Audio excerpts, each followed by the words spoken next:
It's me. I'm back with another solo lane play-by-play. I haven't done these in a while, so I figured I should probably do one. And I'm going to be playing Tyr because he has a stun now on his ultimate and 25% extra damage, depending on which stance you're in. When you're in defense stance, your ult stuns. When you're in your power stance, your offensive stance, I guess, the one that Fearless is, you would do 25% more damage. So yeah, I haven't done one of these videos in a while. I've been slacking when it comes to this type of YouTube content, you know, the original YouTube content, the stuff that you never see on stream, that you have to watch the YouTube to witness, to experience for the first time. And part of the reason I'm going to talk about stuff today, but part of the reason for that is that I just haven't been enjoying Smite very much lately. I'm not here to make a video just to shit on Smite, although I definitely could do that. I'm not going to be doing that. I'm going to try and enjoy some Smite, play some Tyr for you guys, and show you how to play him, because he's probably going to be meta, considering they just mega buffed him. He was already good, and they buffed him pretty hard, and the fact that, you know, the other characters are probably going to be getting worse. So yeah, it's something to keep in mind whenever a character is buffed, or whenever the meta is shifting. If items that other characters rely on are nerfed, then, you know, the other characters that don't rely on those items get better. They don't have to be buffed themselves, but they just become more meta because of that. Now, something I've been experimenting a lot with lately is just not going TP. I actually really don't think it's necessary. It's still good, especially in certain matchups on certain characters. But I also just like having Blink Beads or Blink Sunder, Beads Sunder, you know, just stuff like that in the late game team fights. It can be, you know, what makes or breaks a team fight for you. So, yeah. So I'll just be playing Tyr. There's less time at the beginning of the match now, so make sure you get buying and getting out of base real fast. Should destroy Aqua again. Okay. But yeah, so I haven't done one of these in a while, so we'll see how rusty I am when it comes to explaining what I'm doing. This is what you start the game now. You know, this is actually kind of dictates the meta a little bit. Like, whoever can clear this, like, pretty fast. Like, a character like a Colin's actually pretty bad at clearing these buffs, and that's part of the reason he's not as good. The Vulcan's dragging the buff away from me, but it's okay. So you can tell when they hit 2, we just see them hit 2 if they're doing the same start. So I'm actually quite a bit ahead of the Shiva, if it is a Shiva solo lane. Could be Persephone, who knows. Looks like it will be a Shiva. Also, going Blink or Beads or whatever you want in this early laning phase makes it a lot easier to make offensive plays, you know, because, like, when you have TP, you kind of just have to walk at people, whereas if you have Blink, you can, you know, blink on them. It doesn't even have to be the enemy solo laner, it can be the enemy jungler when you walk to a blue buff. It just gives you a little bit more offensive potential in the early game. So they got first blood, so it's a bit unfortunate for our team, but this guy has CP, so we don't have beads for my Fearlesses, and he's going Sigil plus Soul Eater, so he'll be pretty strong once that Soul Eater is fully stacked, but early game, the health and mana sustain is not too strong on the combo, so just gonna clear and do totem here. Gotta be a little bit careful because they're missing min now. I won't be able to see them. I actually like to put a point in my 3 at level 3 now instead of putting 2 points in my 2, even though the heal does get quite a bit better with 2 points. The extra power and prots you get from having a point in your 3 is really nice. So I'm probably just gonna clear here and then pop my shard so I can get my abilities back for this camp. The awesome, or maybe not awesome part about Tyr if you're playing against him is that he kind of just full clears from level 2 onward, so you can get a lot of pressure like that. That's why I'm able to do totem over this Shiva. That's why I'm able to do that. Although if the Shiva had a different start, he might have been able to contest clear a little bit better. See if we can get a aggressive play here. Hit the auto cancel. That's too bad. His 3 is quite fast. Uh-oh. Might be dead here. If I can get my heal off, I might be able to kill Shiva. Maybe I can juke this now. The Sigil almost saved in there, but I should be good.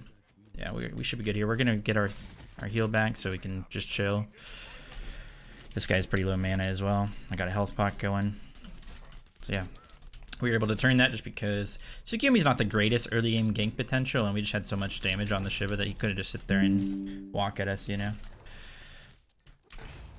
I'm going to try and fast clear this so I can make it over to my Surt or jungle. Try and ping for him, let him know VGS-wise. I don't want to miss out on these minions. Hopefully he can bring it towards me. That's one thing you can do this season. That's really nice for junglers. Nice. Pop another health pot because I need to stay a little bit longer because regrowth is more expensive now. They nerfed it, which is definitely a necessary nerf. It definitely needed it. It was kind of dictating the meta. It's kind of a weird, like, they took power off of bruiser items, but then, like, regrowth, like, really cheap and by far, like, the best solo lane item, and it gave you power. And like part of the reason it was so good is because it's one of the few items that gives you power. So good thing they nerfed that a bit, although it's definitely still worth buying. Not gonna use my ability if I don't need to because I need the mana to clear the wave. Come back for my regrowth.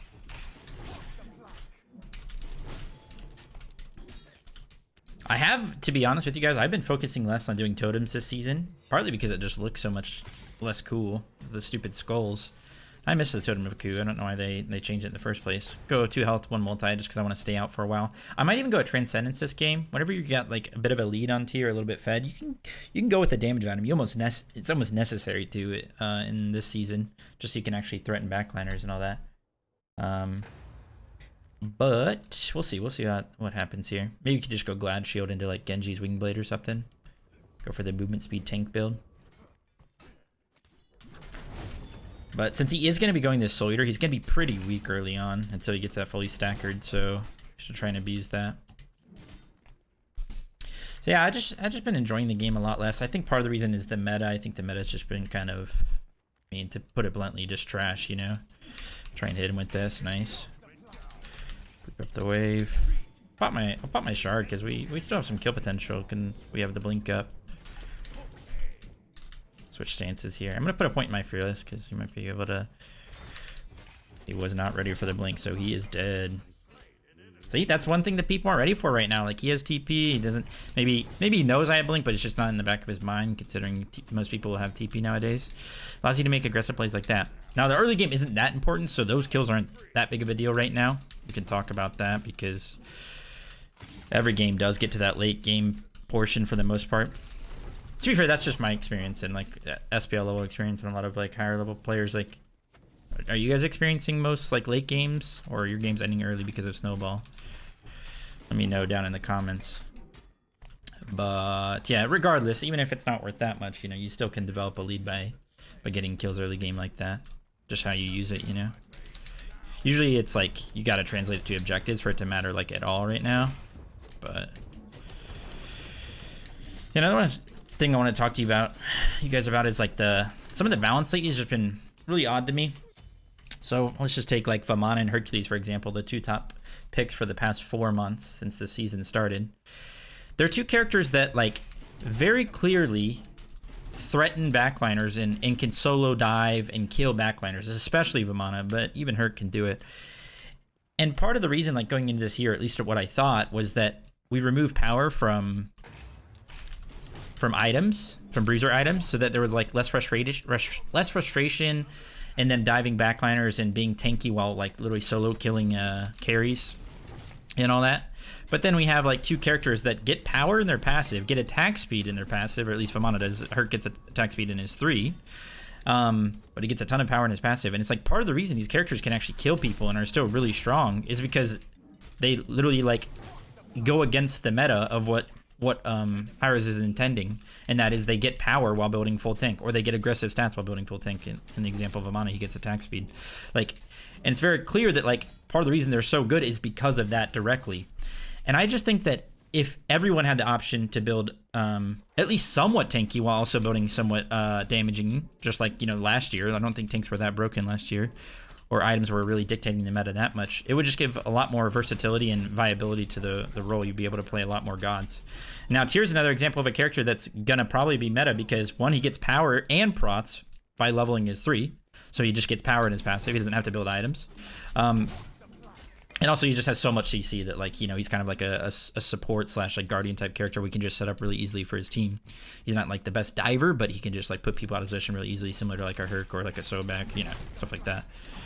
So it's just I feel like funny design lately, you know, because like I truly think just last year, like we still have bruiser items, and I feel like the game, especially in solo lane, was like a lot more balanced, and we weren't even like solo diving, just destroying people like we had in like season 1, season 2, and stuff like that. And I just think it was overall a lot more balanced, despite the fact that there were bruiser items, and the bruiser items were often bought. So yeah, I don't know. What do you guys think about that in the comments? I know I've been talking about the game too much, but tier is pretty autopilot-y, especially with a lead. I mean, if you're really not comfortable on tier, you could literally just sit in your blue stance and just constantly heal and never die. Like, if you ever get soloed as tier, you've done something horribly wrong. You might want to quit smite. That's all I gotta say. Especially nowadays when it's so hard to kill each other. There's also been some discussion about like Susano got changed. You don't have to auto cancel his one now. You don't have to like right click to auto cancel what that is. You still need to auto cancel. It gives you a lot of damage, but it's a lot easier to do, I guess. I don't really know. And it may not be an example of the game being dumbed down, but there's no doubt that the game has been dumbed down a lot more over the past few seasons. That may not be an example of it. I don't really care. It's no doubt that it has. Like, just for example, this patch, they added global objective timers. So you no longer have to actually keep track of timers on the map for like Gold Fury and Fire Giant and stuff like that. Which is, you know, it's probably nice for noobs, but there's no doubt that that lowers the skill cap. You know, being able to multitask, play your laning phase, play the team fights while also keeping track of timers is like, there's definitely like a skill ceiling or a skill expression to that. So that's just like one example from this patch. But, you know, the thing I complain mostly about is that like solo lane used to be like you could outplay each other. Little mechanical outplays could cost you like a kill or a death in lane. And like that stuff just never happens anymore. Obviously, I've killed this guy twice, but you know, this is, you know, not a great example. I do have the Transcendence now. Can kind of be aggressive. I'm assuming this blue's up. I'm just gonna go on this guy. I do a lot of damage, right? Get all my abilities off and then pump my shard. See if I can get the stun off here. Oh, I got the blue, but I was not able to stun the Tsukiyomi, sadly. That's okay. We'll take the blue. We'll take the blue. Tier heal does not scale off of power anymore. No heal does, to be fair, but something to keep in mind with Transcendence. Same thing with like Chalk. You know how Transcendence Chalk used to be so sick because your heal scaled off power. Yeah. I also feel like I said at the beginning of the video, I'm not just gonna hate the whole time, but like the healing patch, I think was probably the worst patch since 9.5. You know. Just personally how I feel about it. This guy doesn't even have defense, and it's so hard for me to actually just straight kill him, but we definitely poke him pretty hard. He's low mana. That's one of the main things I said about the build, is that you have a lot of mana problems with it. And you can tell already with Shiva, we stole his blue, and he's just Other builds, like, even when you're you can, like, wait, and you'll eventually get another ability off just because you'll have that MP5, but there's none. I'm gonna try and group these up. Should be able to get this. Spheros does a lot of damage with Transcendence. Just gotta keep stacking it up. Cool part about tier is that you heal so much that you don't even really need to go Chalice. You don't even really need to buy a pot. Like, say you back and have just enough for your regrowth, that's fine. Like, you can still get away with that in lane. Unless you're playing against, like, a really aggressive lane, you know? So we have our points in our 1 and our 2. Definitely want to max the 3 next. Get that extra power and prots. Maybe have some kill potential here. I'm trying to just use the offensive stance ult. We are unfortunately missed, but that's okay. Got some nice damage off, and we still have our blink, so we might be able to kill. Let's see what we can do here. We'll chill, we'll chill. We got to change to tier. This is actually why, I mean, tier's going to be strong just because they nerfed the top characters, and this character is already good, and they added that big ult, or the big buff to him. I say big buff, but what I'm about to say is I actually don't even think it's as big as people really think. That's too bad. I needed to get that auto cancel in to make sure I killed him with my 1-2, so unfortunately he's not going to be in his 3. He was able to get that off. So yeah, what I'm trying to say is that it's actually not as big as people are making it out to be. The character's going to be good, and he's already annoying to lane against, obviously. But tier ults is still pretty easy to juke, and when it comes down to it, like in a late game team fight, it's really not changing that much. You still want to use your blink to engage, because it's so much harder to like instantly react to that for carries. It is a lot better for beads burn, because you can ult in blue stance, get the beads off them, and then chase them with your power stance and fearless them.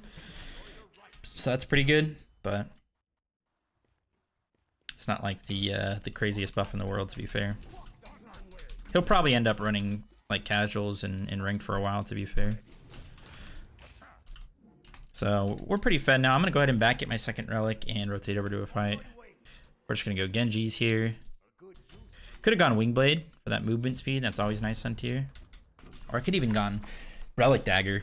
Maybe not get that yet, but I do need some magical defense against Persephone. She is pretty good into tier. Looks like my team's owning pretty hard. We're up 3k. 13 minutes 3k is not too crazy, but we can definitely do Pyro. Solo lane is definitely solo lane these days as well. I mean, you kind of live in your own world, and you probably could tell from this game where It's 11-9. I haven't really looked at like what's happening at all with my team. In a competitive setting, I do that more obviously, but I'm just gonna ult this guy. See if I can get this stun. I couldn't even get it. He's dashing. Why is he dashing away so quickly? He's that afraid. He doesn't want me to hit the stun. Sorry, we'll get an example of the stun eventually. Nice, we're able to get that. Ult is down now, but we have our Transcendence fully stacked. I will hit really hard. If Tsukiyomi comes over, I'll just try and go on him. And I have my beads up. Trying to hit him so we can group up the wave. This is the easiest way to clear his tier. It's definitely important early game. At this point, it's not that big of a deal, but usually you just want to dash through the enemy soul laner, group up the wave, 2-1 it, or 2 it twice. We have our blink up. Our ult's coming up in 15, so we can maybe look for a rotation, look for a play here. Blink Fearless, maybe get Persephone beads. Nice, we were able to get it. Caught my dash, but it's no big deal. That's Persephone beads down. I might be able to stun her. Get that in chat. Push this wave. Because Vulcan's left. Is he going for prophetic? Yeah. Sometimes I like to wait a second before I 2 after my Fearless, because it just gives a little bit more time in the air. Can Fearless this guy again. He should be dead. Nice. Good job by Vulcan to follow up. Red is not up. Try and ult this guy. Nice. We got the stun. That's fine. Good self peel by Tsukiyomi there. Fortunately, could not get the Fearless off after. And we didn't force his beads or anything, but...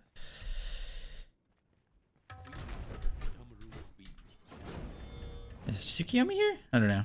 I'm just gonna go right and push. Be a little bit safe. I do have some kill potential with me having no ult. Tsukiyomi could ult me down. Full clear that and run to blue. Try and get that on cooldown right away. I could go Wingblade next, but I'll be lacking a bit in physical defense. And I'm probably gonna walk over and start looking at this on her a bit, so I don't want to just get one shot by him. So I'll probably end up going like Midgardian fourth. I think Midgardian's really strong now, especially that crit is no longer the meta. It's definitely a kin size build now, which ironically is worse for us tanks. Even though we have more freedom in our builds, we don't have to build Spectral every game. We get one shot even faster because kin size is broken. So something to think about, I guess. But yeah, Midgardian is definitely strong against that build and just strong in general. You know, there's characters like Bakasura that are meta that Midgardian's really strong against. So it's good against some junglers, always good against ADCs. And you know, whenever there's a double ADC in the game, Hunter mid, Hunter in duo, it'll be strong with that as well. I'm gonna rotate his gold here. We're up like 4k. We should probably force this. Xball is kind of owning, kind of getting owned, a little bit of both. He does kind of just 1v2 him there, though, so we could probably just... This guy's name is Imagine Wagons. That's pretty good. Just go ahead and pull this. I'm a Guardian. I shouldn't take too much damage from this, considering it does physical damage. I kind of have to tank for my team, sadly. I can't play aggro with, like, Xball or whoever else. But now we can. See if I can get this on her with a stun that he's not expecting. He was not expecting that. I can maybe chase out the on her. Oh, that is unfortunate. Oh, did he just speed hack away? I have Transcendence. If I didn't have Transcendence, that would not have killed. But since I have Transcendence, it does. Kill this guy as well. Oh, I thought that would have killed as well. We'll actually go ahead and push this wave just because Xball's dead. I'm already here. You know I won't deny myself a wave when it's in front of me. It looked like that honor kind of speed hacked away. No, that was kind of weird. I should be pretty tanky. This guy I can probably kill. Unless he plays scared.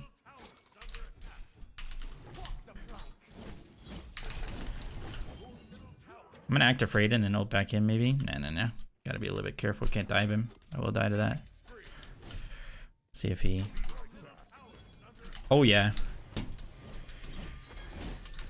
Nice. I pre-beads it a little bit earlier there. That was not great by me, but definitely needed beads too to make sure I get that kill. That was his beads as well. So we'll call that out. Get her back off here, but that honor, that was a little suspicious, no? So this scenario, I can get away with a lot of different last items. I think I'm gonna actually just go Wingblade. I think I have enough damage with the Transcendence, and then I'll have my Bluestone Bridge, which will do a lot. Wingblade will just help me like catch people a little bit more, and you can get away with kind of like a greedier build on tier. Like I have a Transcendence here, I'm going a low defense item and Wingblade, because you get prots from your 3 no matter which stance you're in. You get half of them when you're in power stance. I think it's half, right? And then half power when you're in prot stance, but... So it allows you to get a little bit more greedy with your build. And he's just slippery, you know, in general. A little bit more slippery than other characters, so you can kind of finagle your way around a team fight. Just kind of want to farm up for 20 at this point. Bluestone Brooch is a pretty big power spike. Not nearly as good as it used to be, but it's still something you want to play for. I wish they would revert one of the Bluestone nerfs. I think they kind of over-nerfed it. It got nerfed like 5 times, which was pretty wild to me. Usually when Bluestone meta, it makes the Solean a lot more fun because you have a damage item as your starter. It doesn't give you any defensive stats. And it allows just for more like, I don't know, like Bluestone Soul Eater meta was really fun, even if it was broken for a little bit. Oh, I thought this Sugimi would be there, but I'll just go on this cam, no problem. This guy's just dead. We can maybe do fire. I was gonna go on the cab, but wanted to make sure we secured that kill on Suki. Plus the cab's this far. I don't really care too much about him. Get some high wards out for now. See if they come in. I was thinking more like actual fire, but we can maybe just poke this guy. Make sure okay, I was about to say, make sure he lands before I use my blue one to make sure he gets knocked up again. Or at least gets the maximum knock-up value, stays in the air for the longest time. So we were able to blow him up. We could probably pull fire here. I could go on this honor, actually. That's fine. Huge Vulcan ult. Oh my goodness. Don't really want to chase that. Definitely could have, but he just gets this tower.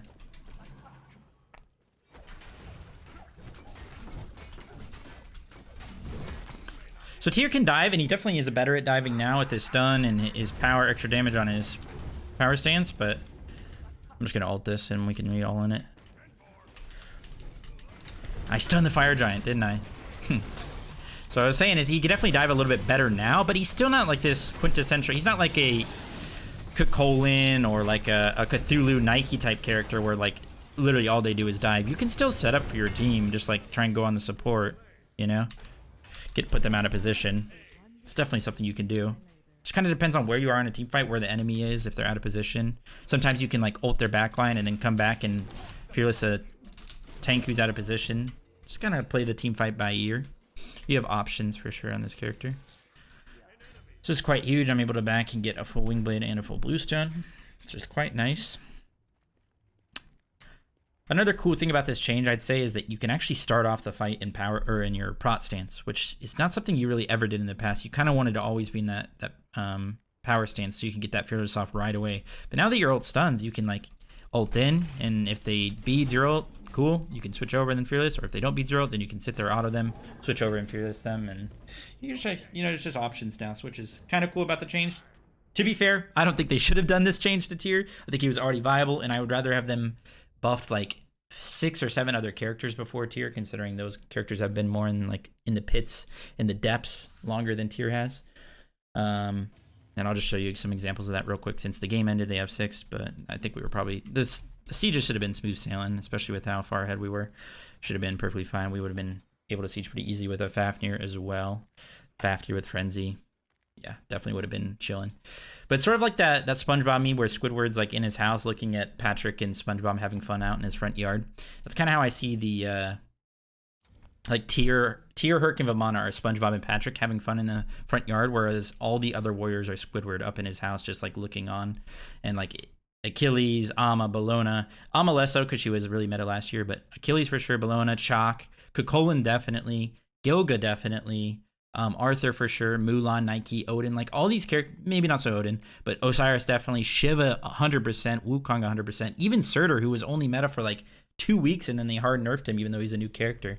He's supposed to be this like really cool fire giant type character, but yeah, like all of these characters are sort of just like sitting and watching these other characters have fun. And part of the reason for it is because these characters just get power in their passives, and if you could just build items that give you power, so much more of these characters would be more viable. because they just have the option. There would be more diversity in the lane.